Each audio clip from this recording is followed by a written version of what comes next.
I don't know about you guys, but this summer has passed by so fast. If you really think about it, we're almost done with August too, because we're just about halfway there. So let's enjoy the time we have and let's get started. So, jumping right into it, this is going to be the market update and watch list for the upcoming week of August 11th to August 15th.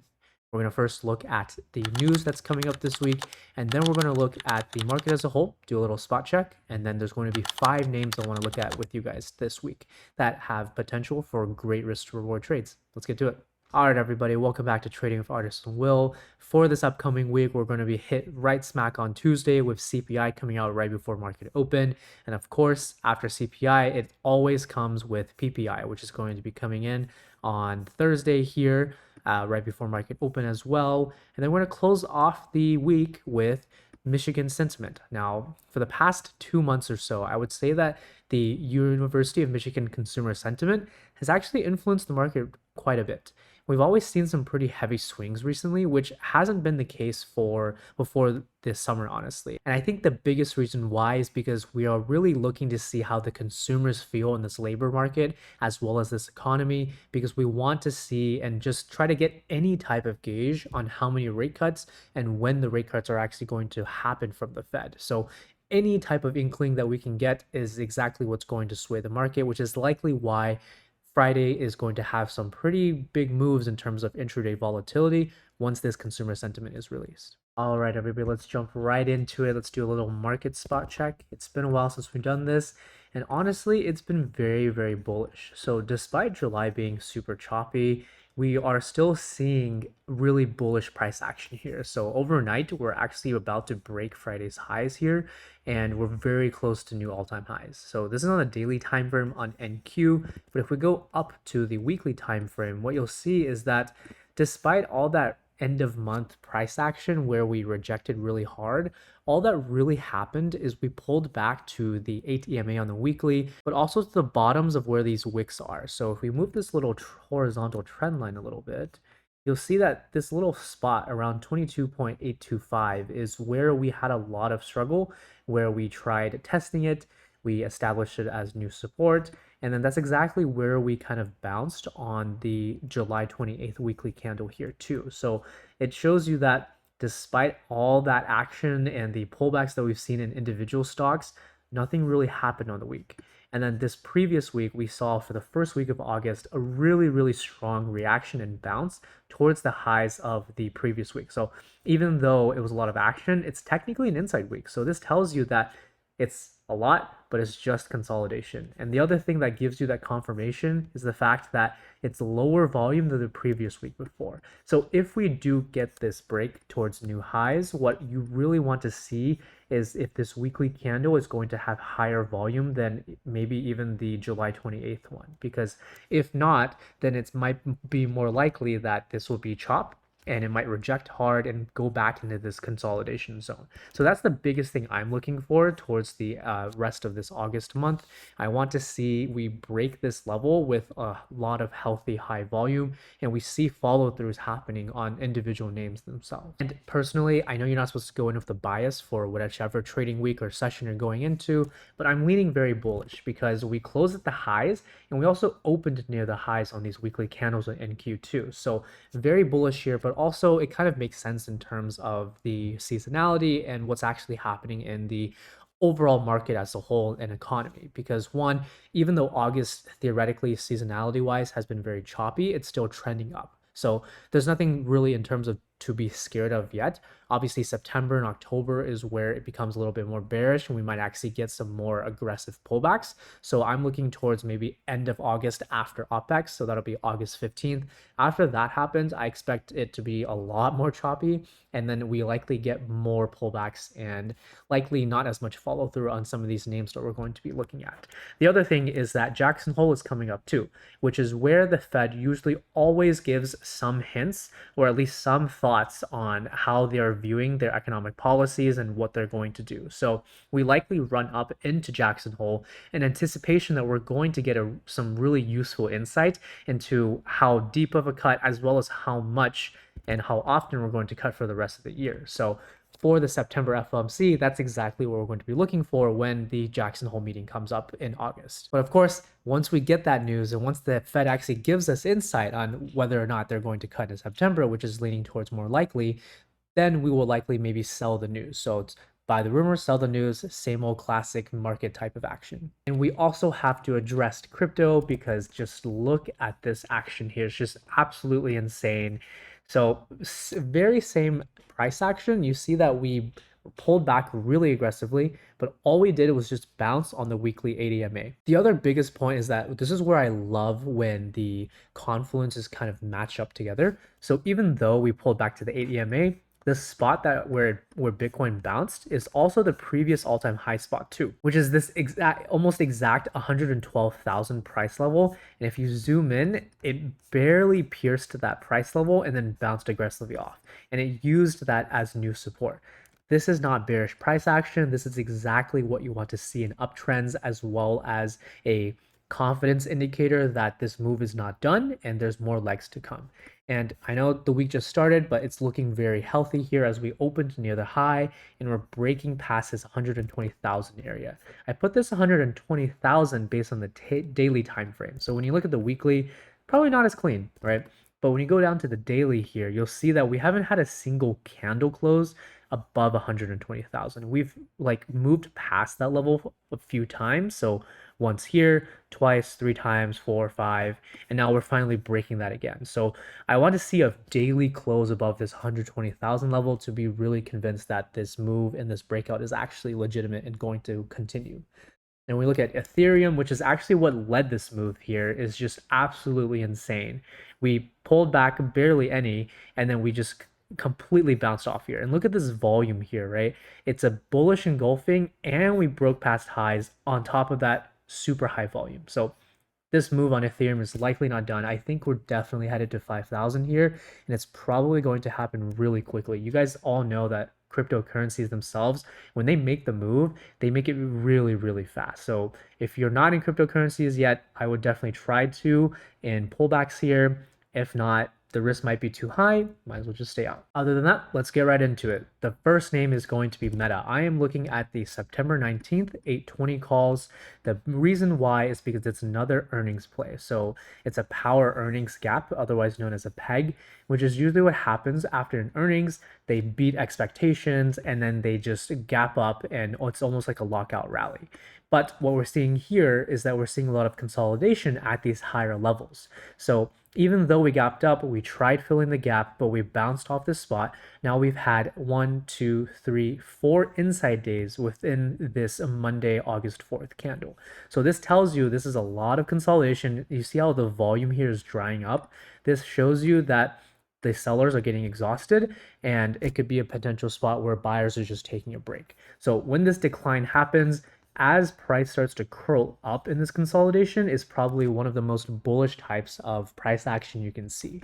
So I really want to see a break past this 775 level, which is going to be the Thursday candle to try to get into this position here. The 820s, and I want to target first the 784 as the newest recent all-time high level. And then from there, I want to target the mental number of $800 per share. And the next name is going to be Shopify, and it's very similar in terms of a post-earnings play. I want to see a peg start to develop here, and that's kind of exactly what you're seeing. So it's only been 3 days since its earnings, so it's very likely that this will consolidate a little bit more, but the level to watch is going to be this 155 level. And the level was acquired from, you have to go all the way back to 2021, back in the COVID era when Shopify really started to pop off. That's the level that Shopify really struggled with. So we wicked past it 4 times here on the monthly, but we never had a monthly candle close above this 155. So that's the biggest level I want to look for. If we can get a daily close above that, then I would want to try to get into the September 19th 160 calls. And I would want to first target this 176, and I'll show you where I got that. That's going to be the wick from this all the way back November 2021 candle. That's the wick at the high of 176.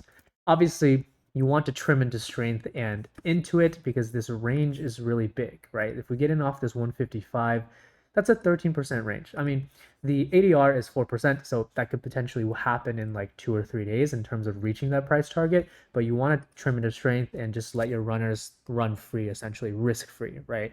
So I want to target 160, 165, and then 170. Those are your good mental numbers that you want to use as areas to take profit on, at least trimming some. But of course, if we start to fail this gap up and we actually break this level at 145, that's when you start to know that this level is likely not going to hold, and we're probably going to pull back a little bit more. So that's what we don't want to see happen. The best case scenario is we want to see volume continue to dry up. We see a really drastic decline in volume here on Friday. That's really good because even though the volume decreased, price really didn't do anything, and it's just another inside day. So if we can see some more consolidation like this and then eventually break out, that's the best type of action we want to see. And the next two names are going to be semiconductors. And the biggest reason why is because NVIDIA looks really, really bullish. So obviously we had most recent China news where the tariffs are going to be happening for chips that don't propose that they will invest in the US. And I believe that a lot of these semiconductors, obviously, the best decision for business is to make that pledge to invest more into the US. And so once you do that, the market is pricing in the fact that these companies will continue to grow. And what we're seeing here is that NVIDIA is mirroring almost the exact same thing as what the market's doing, right? So if we look at SPY, it's approaching this red selling candle and it's really close here towards another breakout. It's a lot more clear on the cues here because it's pressing up right against it. Like we actually closed just shy of that level. It's almost a like picture perfect example of where they look exactly the same, NVIDIA and the cues. But NVIDIA is looking really, really well here and is leading the market clearly. So I want to play some of those sympathies, and one of them is going to be Micron here. So really high volume breakout day on Friday here. But if you look at the weekly time frame, this is where the clarity starts to come in. So we rested just against the 21 EMA on the weekly, and we used that as the springboard to bounce really aggressively forward. So I drew this trend line on the weekly time frame all the way back from June of 2024. So if I'm trying to target this huge breakout, I want to have really good confirmation that this breaks out, right? And actually continues. I don't want to get caught, it rejects, and I'm just stuck in a position that is likely going to chop or consolidate more, right? So I am really looking to get into the September 19th 125s near the weekly 8 EMA on the weekly time frame. So that's going to be around this 113, 114, 115 level. And if you look at the daily here, that's going to be around where this like kind of mini base actually occurred. So this little base is where we bounced, failed to close above. We opened, closed on this July 30th, but failed to close above again. It's that little mini base, right? So I want to see some type of retest of that level, even if it's just like the upper high 115s, and just see some really good buying pressure come in to bounce price right back up. That's where I would want to get in onto this position here. And then I want to first target the 121 area, and then obviously to this pivot high at around 129. Let's just call that low 129s, right? And then I want to try to hold some to see if we actually can break this huge trend line here. And then obviously if we can get into that, then the targets start get to be a little bit ridiculous, right? Like 135, maybe even 145. Like these are just these levels that were from previous price action where we've seen a lot of rejections, and those are good spots that this stock can definitely revisit if the semiconductor theme continues to thrive in this market. And this leads us directly to the fourth name, which is going to be Broadcom. So Broadcom here on the weekly looks insane, right? Like this is almost very similar to Microsoft's stock here. And let me get rid of all these drawings. Right after the tariff announcement back in April, it's just complete straight, barely any red candles. So it's really interesting that Broadcom is leading in terms of strength here. A little extended is the only concern I would say for this position. It's a little extended off the 8 EMA on the weeklies, but on the daily, it's a little bit more constructive. So we really struggled with this 303 level here. We tried to hold and daily close above it 3 times, and it wasn't until this most recent week that we were actually able to get 2 candle closes above that level. So what I really want to see is a continuation move on Broadcom here. So we have to go, unfortunately, onto the even lower time frame. So I'm on the hourly here. I'm looking for a trendline break here. This trade will likely be a bit faster just purely because it looks a little bit extended. So I'm looking at the September 19th, 340. Once we're able to break this level, so let's call it just shy of around like 308, 307, that's where I'd want to enter, and probably target the 310 and then 320 area here. So want this trade to be quick. Likely, if we don't see much follow through, I would probably cut this, just purely because it's so extended. I think there's a higher chance that this can retest levels. So in terms of like confidence, I would say Broadcom is definitely under Micron in terms of the confidence, but as well as the potential for follow through. And the last name is going to be Tesla. I have a lot of reservations about this name just purely because of all the political drama with Elon Musk and how it's actually affected the stock price. So in terms of as an investor, that might be swaying my decisions in terms of trading, but you can't deny the fact that this weekly flag slash equal lateral triangle, I guess you could call it, looks really, really good. Very concise. But the thing is that these triangles usually can go either way. But as we see price and volume start to increase here and start to curl, we're going to inevitably lean bullish here. So I really want to see a really strong close above this 330 level to target this 338. We didn't get that unfortunately on Friday, but it's likely possible to happen within the next couple weeks.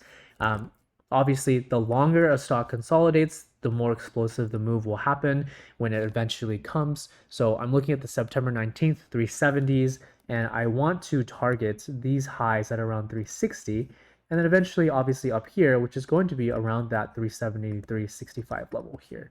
So those are the biggest levels I want to look for if we're actually able to get this breakout. So the best case scenario is something like this. We see a break of this trend line and the structure, see some type of small pullback, and then eventually actually make that breakout move happen and test that 355 level on Tesla. Thank you guys so much for reviewing my watches with me. Good luck with all your trades this upcoming week, and be excited for next week because I have some exciting news to drop where if you want to work closely with me, which I hope you do, you'll have the opportunity to do that. So stay tuned for that. Other than that, I will catch you guys later.